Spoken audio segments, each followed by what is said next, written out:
Bienvenue à tous dans notre Deep Dive. On plonge aujourd'hui dans un sujet fascinant qui intrigue beaucoup de gens. La loi de l'attraction, Ah oui, la fameuse loi d'attraction. on en entend beaucoup parler entre promesses de rêves réalisés et puis abondance à portée de main. Tout à fait. Mais est-ce que c'est vraiment aussi simple que ça? On va essayer de démêler le vrai du faux ensemble. Exactement. L'idée, c'est de décortiquer ce concept.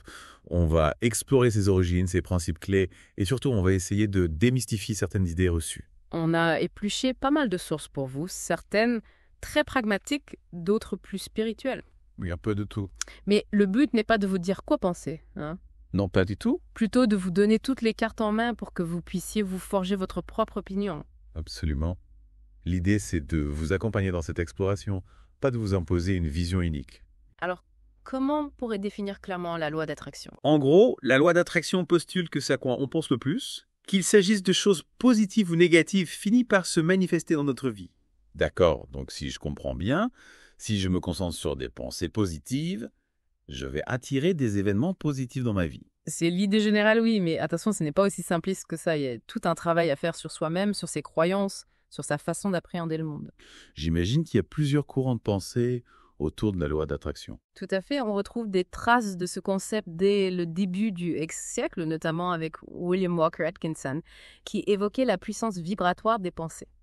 Intéressant. Mais c'est vraiment dans les dernières décennies que la loi d'attraction a pris de l'ampleur. Oui, on en entend de plus en plus parler. Oui, Et on retrouve souvent ce concept lié à des domaines un peu ésotériques, voire religieux. Est-ce qu'il y a vraiment un lien avec la spiritualité?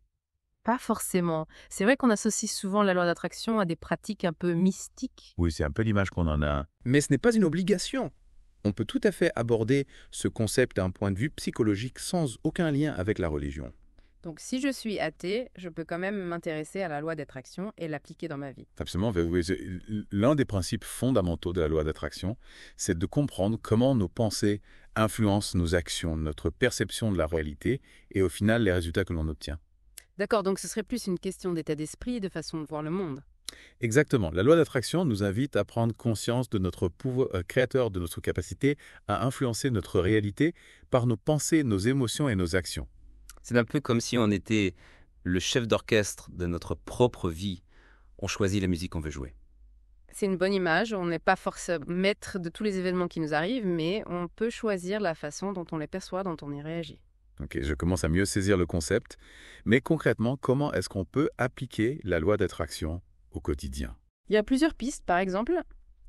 On peut commencer par identifier nos croyances limitantes, ces petites voix intérieures qui nous disent qu'on n'est pas capable, qu'on ne mérite pas le bonheur, le succès, l'abondance. Ah oui, ces fameux blocages qu'on a tous. Et comment on fait pour s'en débarrasser? Il faut les observer, les analyser et les remettre en question, et petit à petit les remplacer par des pensées plus positives, plus constructives. On peut utiliser des affirmations, des phrases positives qu'on répète régulièrement pour reprogrammer notre subconscient. Comme un mantra en quelque sorte. Oui, c'est l'idée, on s'envoie des messages positifs pour modifier nos schémas de pensée, attirer à nous ce qu'on désire vraiment. Et bien sûr, il ne faut pas oublier l'action. Ah oui, c'est vrai. On ne peut pas juste rester assis à rêvasser en attendant que les choses se manifestent comme par magie. Exactement. La loi d'attraction n'est pas une baguette magique. C'est un outil qui nous aide à créer un environnement favorable, à attirer les bonnes opportunités, mais c'est à nous de les saisir et de les transformer en réalité. Donc il faut trouver un équilibre entre la manifestation mentale et l'action concrète. Tout à fait, c'est un peu comme un jeu d'équipe entre notre esprit et nos actions. L'un sans l'autre, ça ne fonctionne pas. Et comment est-ce qu'on sait quelles actions entreprendre? Comment être sûr de ne pas se tromper de direction? C'est là que l'intuition entre en jeu. Quand on est aligné avec nos aspirations profondes, on ressent une énergie, une motivation, une clarté qui nous guide vers les bonnes décisions. C'est comme si on avait un GPS intérieur qui nous indique le chemin. Exactement. Et il est important d'écouter ce GPS, de se faire confiance, de suivre son intuition, même si cela nous emmène hors des sentiers battus. C'est fascinant tout ça, mais j'avoue que j'ai encore du mal à saisir comment nos pensées peuvent influencer concrètement la réalité. Est-ce qu'il y a des exemples concrets, des études qui prouvent l'efficacité de la loi d'attraction? C'est une question complexe. Il y a beaucoup de témoignages de personnes qui affirment avoir transformé leur vie grâce à la loi d'attraction, mais il est difficile de prouver scientifiquement son efficacité. Oui, je comprends, c'est un concept qui repose beaucoup sur l'expérience personnelle, sur la foi en quelque sorte. On pourrait dire ça, oui, il y a un élément de croyance, de confiance en l'univers, en sa propre capacité à créer sa réalité, mais il y a aussi une part de pragmatisme, de compréhension des mécanismes psychologiques qui entrent en jeu. Ok, donc on pourrait dire que la loi d'attraction, c'est un mélange de confiance en soi, d'intentions claires et d'actions concrètes. C'est une bonne synthèse. Et il faut surtout garder à l'esprit que c'est un processus, un apprentissage. On ne devient pas maître de la loi d'attraction du jour au lendemain. Il faut de la patience, de la persévérance, de la bienveillance envers soi-même. C'est encourageant, donc on ne peut pas vraiment rater la loi d'attraction. Disons qu'on peut se mettre des bâtons dans les roues. Si on est constamment dans le doute, la peur, la négativité, on crée une résistance qui bloque le processus. Ah oui, la fameuse résistance, c'est un concept qu'on retrouve souvent dans le livre sur la loi d'attraction, c'est quoi exactement? La résistance, ce sont toutes les pensées, les émotions, les croyances qui nous empêchent d'attirer ce qu'on désire. C'est comme un frein à main qu'on active inconsciemment. Alors comment on fait pour desserrer ce frein à main? Il faut identifier les sources de résistance, les observer, les comprendre et ensuite, petit à petit, les transformer en les remplaçant par des pensées plus positives, plus constructives. Donc si je comprends bien, on ne peut pas juste ignorer nos peurs, nos doutes.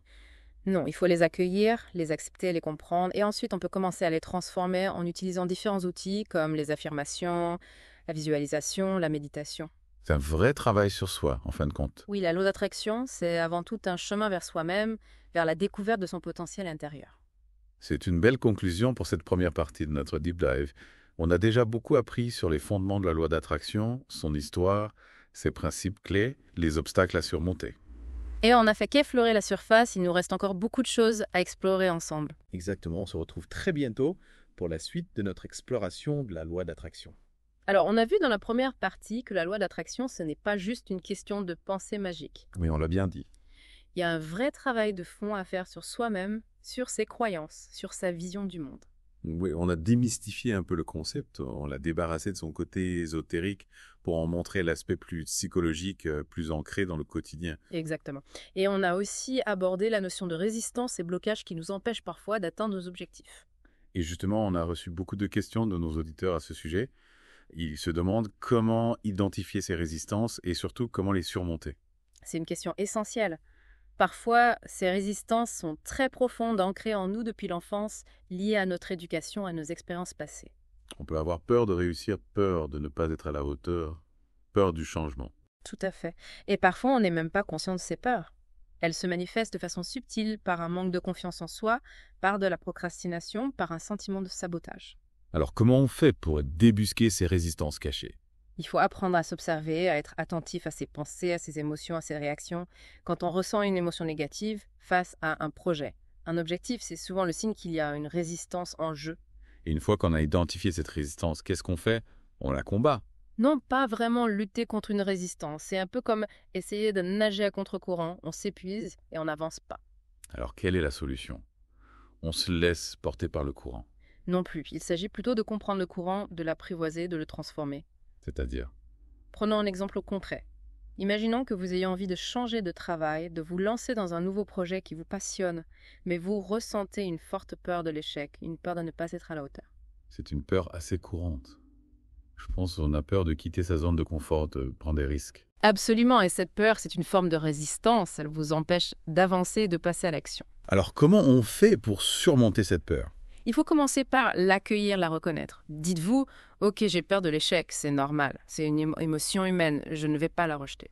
Et ensuite? Ensuite, on peut essayer de comprendre d'où vient cette peur. Est-ce qu'elle est liée à des expériences passées, à des croyances limitantes? Par exemple, on a peut-être été critiqué, découragé dans notre enfance, ce qui a créé en nous cette peur de l'échec. Exactement. Une fois qu'on a compris l'origine de la peur, on peut commencer à la transformer. Et comment on fait ça concrètement? Il existe plusieurs outils.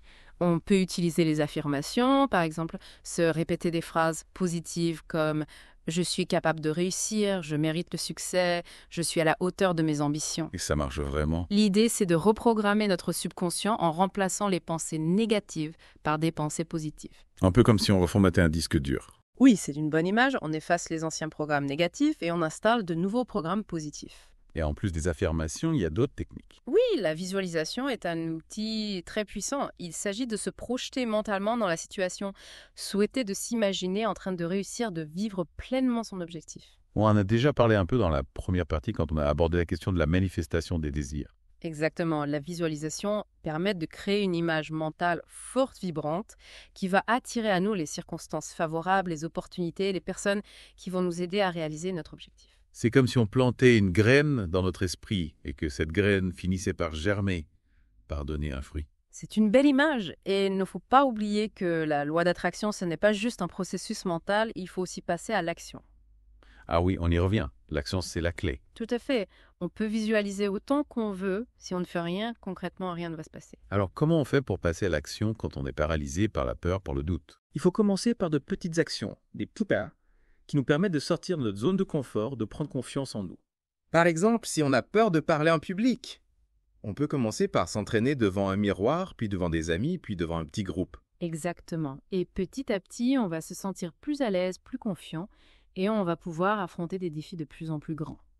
C'est encourageant. On a l'impression que la loi d'attraction, ce n'est pas juste une théorie abstraite, c'est un vrai mode de vie, une façon d'aborder les défis, de surmonter ses peurs, de réaliser ses rêves. C'est exactement ça.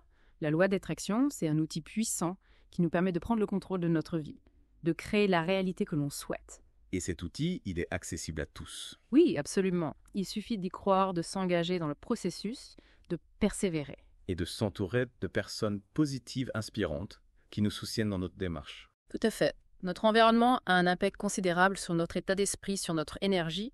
Il est important de choisir des relations, des activités, des informations qui nous nourrissent, qui nous élèvent, qui nous inspirent. C'est une belle conclusion pour cette deuxième partie de notre Deep Dive. On a vu comment identifier et surmonter les résistances qui nous bloquent, comment utiliser la visualisation et les affirmations pour reprogrammer notre subconscient et surtout l'importance de passer à l'action. Et on n'a pas fini. Dans la troisième partie, on va explorer les différentes applications de la loi d'attraction dans la vie quotidienne. L'amour, la santé, l'abondance financière. Exactement. On vous donne rendez-vous très bientôt pour la suite de notre exploration de la loi d'attraction. On a vu ensemble comment la loi d'attraction peut nous aider à surmonter nos peurs, nos doutes et à transformer nos croyances limitantes. Mais maintenant, j'aimerais qu'on explore comment on peut concrètement appliquer ce principe dans différents domaines de notre vie. Oui, c'est ce que nos auditeurs attendent avec impatience. On a reçu plein de questions sur l'application de la loi d'attraction dans des domaines comme l'amour, la santé, les relations, la réussite professionnelle et bien sûr l'abondance financière. Parlons d'abord de l'abondance financière, un sujet qui revient souvent quand on parle de la loi d'attraction. Beaucoup de gens pensent qu'il suffit de visualiser des montagnes d'argent pour devenir riche. Qu'en pensez-vous ? C'est vrai que c'est une image assez répandue, mais on a compris que la visualisation seule ne suffit pas. Il faut aussi agir, mettre en place des actions concrètes pour atteindre ces objectifs financiers. Tout à fait. La loi d'attraction peut nous aider à attirer les opportunités, à créer un environnement favorable à la prospérité, mais c'est à nous de saisir ces opportunités et de les transformer en réalité. Alors comment fait-on pour s'aligner avec la fréquence de l'abondance, comme on dit souvent ? Il y a plusieurs pistes. D'abord, il est important de changer notre rapport à l'argent. Souvent, on a des croyances limitantes, des peurs inconscientes liées à l'argent. On peut penser que l'argent est sale, que les riches sont forcément méchants, que la richesse est inaccessible pour nous. Oui, on entend souvent dire que l'argent ne fait pas le bonheur, mais c'est vrai que ces croyances peuvent nous bloquer inconsciemment. Exactement. Il est important d'identifier ces croyances limitantes et de les transformer en les remplaçant par des pensées plus positives, plus constructives. Par exemple, on peut se dire que l'argent est une énergie, un outil qui peut nous permettre de réaliser nos rêves, de vivre une vie plus confortable, de contribuer à des causes qui nous tiennent à cœur. Donc il s'agit de voir l'argent comme un moyen, pas comme une fin en soi. Tout à fait. Et il est important de cultiver un sentiment de gratitude pour l'abondance que l'on a déjà dans notre vie. Même si elle est minime, apprécier ce que l'on a, c'est le meilleur moyen d'attirer davantage d'abondance. C'est le principe même de la loi d'attraction. On attire ce à quoi on accorde de l'attention, ce qu'on nourrit de nos pensées et de nos émotions. Exactement. Et pour attirer l'abondance financière, on peut utiliser des techniques de visualisation, s'imaginer en train de recevoir de l'argent, de vivre dans l'abondance, de partager sa richesse avec générosité.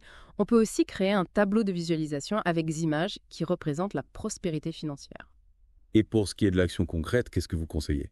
Il est important de gérer son argent de façon responsable, de se fixer des objectifs financiers clairs et précis, de mettre en place un plan d'épargne, d'investir intelligemment. La loi d'attraction peut nous aider à attirer les bonnes opportunités, mais c'est à nous de les saisir et de les exploiter. Passons maintenant à un autre domaine qui intéresse beaucoup nos auditeurs. L'amour, est-ce qu'on peut utiliser la loi d'attraction pour trouver l'âme sœur ? Bien sûr, le principe est le même que pour l'abondance financière. Il s'agit de s'aligner avec la fréquence de l'amour, de cultiver des pensées et des émotions positives liées à l'amour, de visualiser la relation que l'on souhaite vivre. Mais comment fait-on concrètement pour attirer l'amour dans sa vie? Il est important de s'aimer soi-même. D'abord, si on ne s'aime pas, si on ne se respecte pas, on ne peut pas attirer l'amour véritable. Il faut travailler sur son estime de soi, sur sa confiance en soi, sur sa capacité à donner et à recevoir de l'amour. C'est un peu le principe du miroir. Non, on attire ce que l'on reflète. Tout à fait, si on vibre l'amour, la joie, la confiance, on attire des personnes qui vibrent sur la même fréquence. Et si on a des blessures du passé, des relations difficiles qui nous ont marqué, comment fait-on pour guérir et s'ouvrir à nouveau à l'amour? Il est important de faire la paix avec son passé, de pardonner aux personnes qui nous ont blessés, et surtout de se pardonner à soi-même.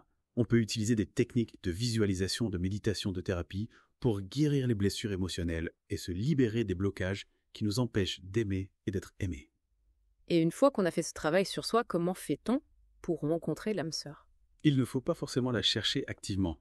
Parfois, elle arrive dans notre vie de façon inattendue, quand on s'y attend le moins l'important, et d'être ouvert à la rencontre, de cultiver des pensées positives liées à l'amour, de visualiser la relation que l'on souhaite vivre, et de faire confiance à l'univers.